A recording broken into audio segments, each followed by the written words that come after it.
You shut up. Chin Gang glared at Stephen, then turned and respectfully said to Master Jingai, "Thank you for your advice, I will definitely pay attention to it in the future." Mr. Jingai nodded meaningfully, got up and left.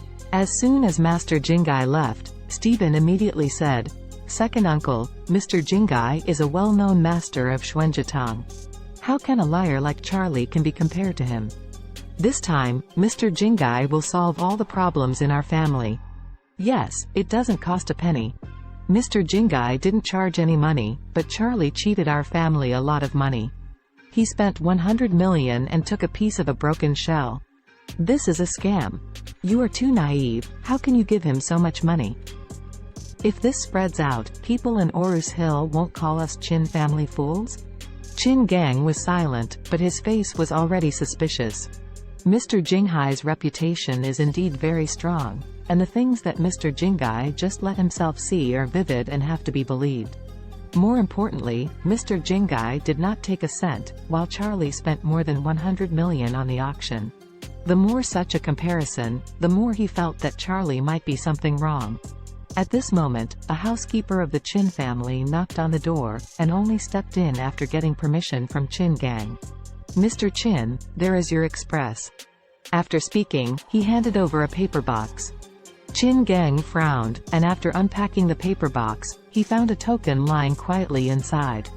Looking closely at this token, it seems that it is only a thin piece, only the size of a matchbox, worn with a cheap red string, and it looks exactly like the stalls in tourist attractions. Chin Gang looked at the sender and saw that the word Charlie was written on it. Looking at the remarks, there are only a few words written on it. "Scary talisman, hang in the main hall to break the evil." When Stephen saw it, he immediately cursed, "D*MN, second uncle, this Charlie treats you as a fool. Just where is this broken shell? Maybe it was bought from a stall on the street. How can it be broken? Moreover, he gave us such a thing for more than 100 million? He still sent it to us. He doesn't care about you face. You said, this Charlie is not a liar, what else can he be?" Stephen was so angry, and said sharply, "Second uncle, let's take someone to Charlie and get the money back. Otherwise, if Charlie runs away, our loss will be too great." "You shut up first, let me think about it," Chin Gang said, rubbing his eyebrows, looking at the startled talisman. He really couldn't see any magic. After hesitating for a while, Chin Gang summoned the Chin family members and said with a sullen face, "It is a matter of life and death of the Chin family. It is of great importance. I will go to Charlie tomorrow and ask what happened. You must wear Mr. Jinghai's safety talisman. Feel free to take it off." "Yes. Second uncle, I want to go too." Stephen gritted his teeth. "This person named Charlie has done a lot of harm to me. Now that I'm catching his fox tail, I have to break his leg by myself. Only you? Can you beat him?"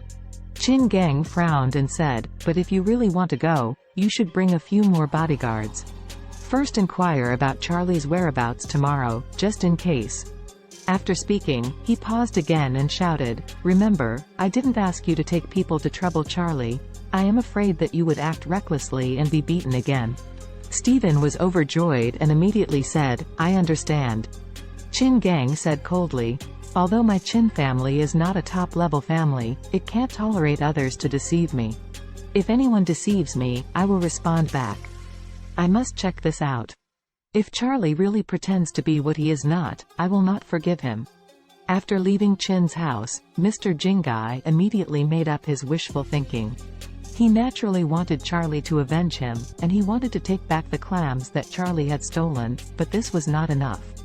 When he came to Orus Hill this time, he also wanted to establish a prestige in Orus Hill, recruit a group of believers, and provide more support to his career.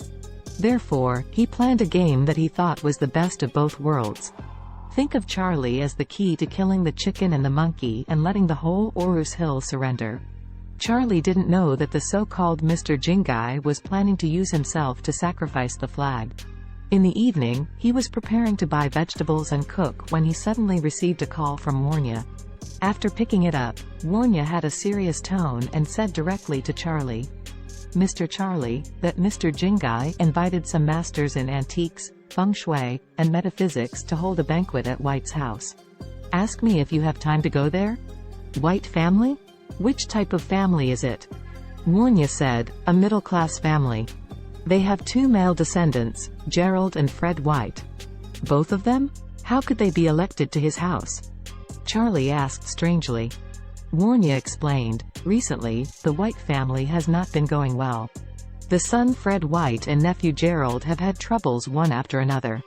The White family's career has also plummeted. Therefore, the White family's head begged Mr. Jingai and wanted him to change the feng shui of the White family. While speaking, Warnya continued, but I think Mr. Jingai has invited a bunch of metaphysical masters. It may not be as simple as trying to earn some money from the White family. There may be other thoughts. Charlie smiled and said nonchalantly, I snatched the clam at the auction and choked him. I am sure that he wants to retaliate against me. It is estimated that this time he set up a set for me. Right. With a slight smile, Charlie said again, but I will go this time and see face to face what tricks he wants to play. Warnya saw that he agreed and said, that's it, the place is at White's house. Tomorrow morning, let's go together. I will drive to pick you up. Done. Early the next morning, Warnya drove to pick up Charlie and went to White's house. White's villa is located on the mountainside in the suburbs with beautiful scenery.